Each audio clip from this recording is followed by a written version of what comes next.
శ్రీవారి లడ్డు ప్రసాదానికి రోజురోజుకి డిమాండ్ పెరుగుతోంది. రోజువారీగా 4 లక్షలకు పైగా లడ్డు ప్రసాద విక్రయాలు జరుగుతున్నాయి.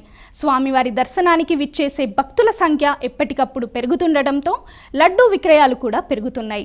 మే నెలలో 25,46,000 మంది భక్తులు దర్శించుకుంటే లడ్డు ప్రసాదాల విక్రయాలు మాత్రం 1,21,00,000ను దాటేశాయి.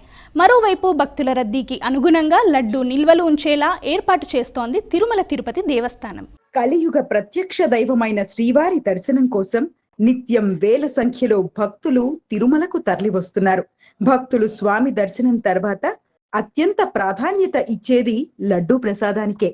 దీంతో శ్రీవారిని దర్శించుకున్న భక్తులు తమతో పాటు సాధ్యపడినన్ని లడ్డూ ప్రసాదాలను కొనుగోలు చేస్తూ ఉంటారు.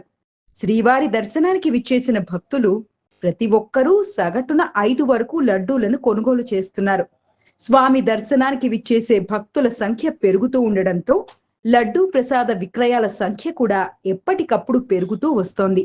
లడ్డూ ప్రసాదానికి ఉన్న డిమాండ్ ని దృష్టిలో ఉంచుకుని తితిదే అందుకు అనుగుణంగా ముందస్తు ఏర్పాట్లు చేస్తోంది.